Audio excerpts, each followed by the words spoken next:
sommes seuls dans la chambre, Déborah s'en prit à moi. Comment oses-tu te moquer de Waterland, l'œuvre de mon père?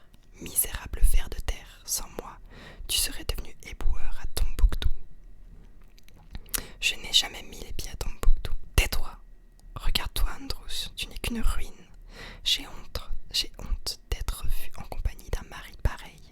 Moi qui ai été élue Miss Cincinnati à 18 ans. Déborah tourbillonnait dans la chambre, prête à jouer sa scène favorite dont les ingrédients étaient hurlements, lancers d'objets contentants et écume aux lèvres.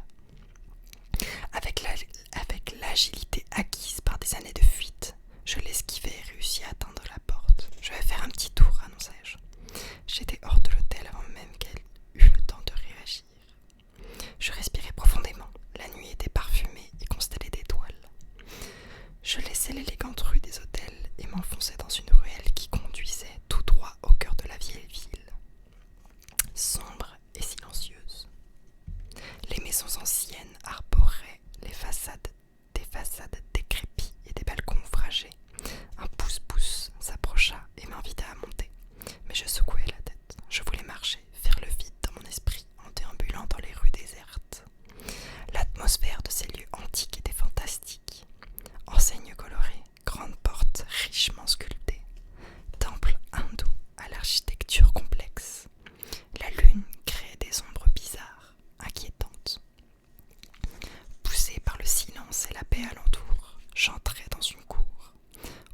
Au centre s'élevait un temple orné de statues d'un dieu. Vishnu, Shiva, allez savoir.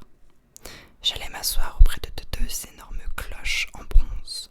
J'avais besoin de réfléchir, je n'étais pas du genre à disserter à l'infini sur un sujet tel que la signification de l'existence. Mais aujourd'hui, un fait me sautait aux yeux.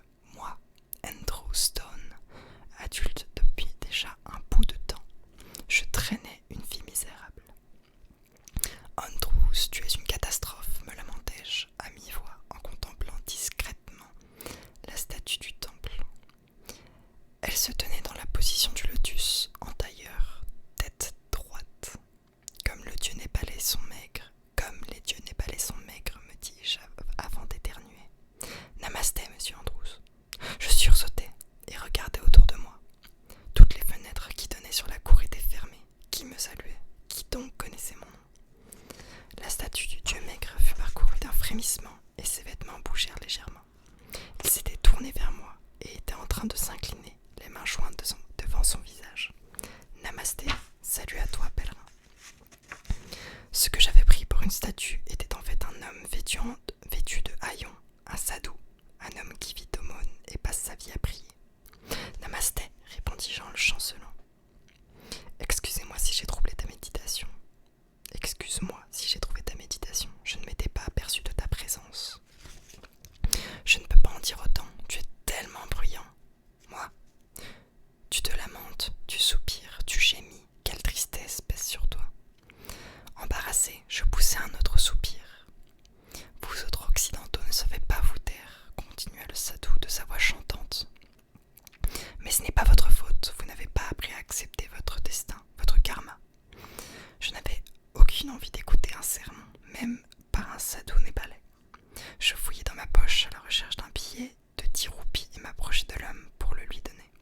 Le mendiant ne fit aucun geste pour le prendre, je le déposai donc sur la marche. Maintenant que j'étais plus près, je pouvais l'observer à loisir. Il était en piteux état et semblait très vieux. Je lui tendis un second billet. Le vieux n'y prêta pas plus d'attention qu'au premier. Pourtant, il était maigre, terriblement maigre. Bon, eh bien, bonne nuit, dis-je un peu incertain. Tu n'aurais pas une roupie par hasard, me demanda le mendiant avec un sourire. Mais je viens de t'en donner 20. Le sadhu avait la tête haute et fixait un point lointain, toujours souriant. Il en passera de l'eau sous les ponts avant que mes oreilles apprennent à voir, lança-t-il, sibilant. Je me grattai la tête. Je suis sorti de l'hôpital hier, expliqua-t-il. On m'a opéré les yeux, mais ça n'a servi à rien. Je suis devenu aveugle. Je ramassai les 2 billets et les lui mis dans la main. Y a-t-il quelqu'un qui prenne soin de toi, vieillard? Chez nous, on apprend à prendre soin de soi-même dès l'enfance. Si seulement je n'avais pas cette tâche à accomplir. Laquelle? Le sadhu fouilla dans les larges plis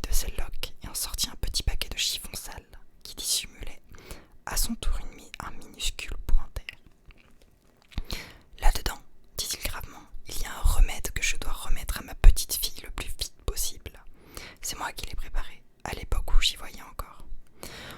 Je me suis mis en route pour le lui apporter, mais l'état de mes yeux a empiré, et maintenant que je suis aveugle, je ne sais plus que faire. Veux-tu que je dise à ta petite fille de venir te rejoindre ici, ou préfères-tu que je te conduise à elle? Le vieux secoua la tête. Si tu savais qui est ma petite fille, tu ne parlerais pas ainsi. Qui est-ce? Le Sadou étira lentement ses membres secs qui tremblaient dans ses haillons comme des branches secouées par le vent et se mit debout. Ma petite fille est la Kumari royale de Katmandou, affirma-t-il d'une voix solennelle. Puis, comme si cette cérémonieuse déclaration avait épuisé toutes ses forces, il s'affaissa de nouveau sur la marche et reprit la position du lotus. Comprends-tu, à présent, pourquoi je ne peux pas la rencontrer facilement? Son ton m'avait intimidé. J'avais vaguement entendu parler de la Kumari royale de Katmandou, mais jusqu'à présent, j'avais cru qu'il s'agissait d'un personnage mythique. Ce remède est-il si important? Extrêmement important. C'est un produit extraordinaire, unique au monde. Sache que je suis un expert en médecines orientales. Ah, mais c'est vrai, j'oubliais. Tu es un étranger, tu ne connais pas la science traditionnelle des remèdes. Eh bien si, justement, je m'y connais un peu, répliquai-je. J'ai lu divers fascicules à ce projet. J'ai suivi, fut-il un temps, un cours par correspondance sur les herbes et les potions. La main osseuse et sombre du Sadou saisit mon bras avec une force insoupçonnée. Assieds-toi, m'ordonna-t-il. Tu suis donc des cours par correspondance. C'est ça. C'est comme ça que j'ai appris le népalais, dis-je en m'asseyant à ses côtés. Et dis-moi quoi d'autre? Quel autre savoir as-tu assimilé par ce biais? Je pratique le Tumo, je sais fabriquer des toiles d'araignée. Quand es-tu né? M'interrompit le vieux. Quel jour? Le 21 novembre. À quelle heure? Maman se plaignait toujours d'avoir été réveillée tôt. Je crois qu'il était 4 heures du matin. Où? À Londres, bien sûr, répondis-je impatienté par toutes ces questions. Je voulais continuer à parler de mes cours. Il était si rare de trouver quelqu'un qui s'y intéresse. Londres, 4 heures du matin, le 21 novembre. C'est magnifique, tu es Scorpion. Tu es né dans le dernier quartier du mois de Mule. On ne peut pas trouver un horoscope plus favorable. Ça pourrait se faire. Qu'est-ce qui pourrait se faire? C'est toi qui vas remettre le remède à la Kumari. Moi? Oui, j'ai fait un rêve il y a quelques jours. Un jeune homme né sous la constellation de Mule se présentait à moi. Et tout ce qu'il savait, il l'avait appris grâce à la poste. Je ne suis pas un jeune homme, lui fis-je observer.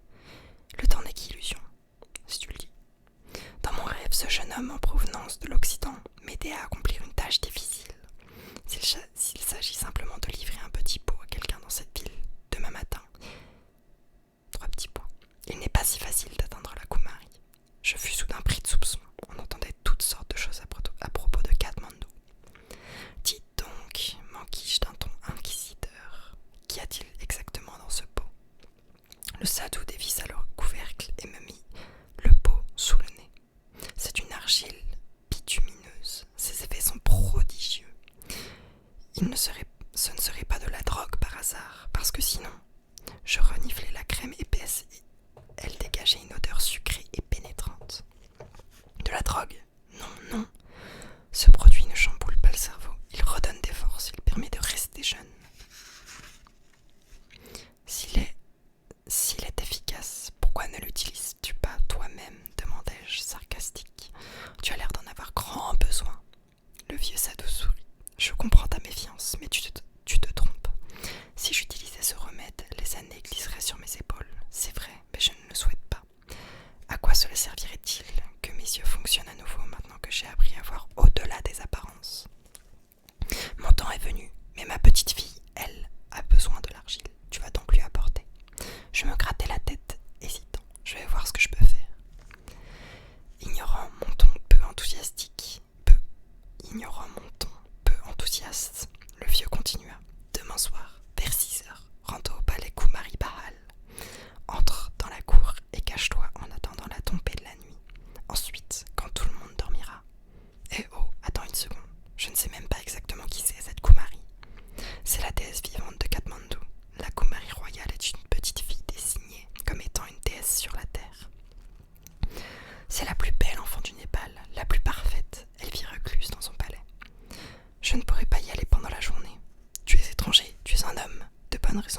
te laisse pas entrer dans ses appartements. Même moi, son grand-père, je n'y suis pas admis. Ce ne sera pas facile, mais je sais que tu vas y arriver. Écoute-moi bien. » Et le vieux se mit à fournir toute une série de renseignements quant à la façon de tromper la surveillance des gardes et de pénétrer de nuit dans les appartements de la Coumarie royale. Je l'écoutais, n'ayant plus le courage de l'interrompre. Une fois ses explications terminées,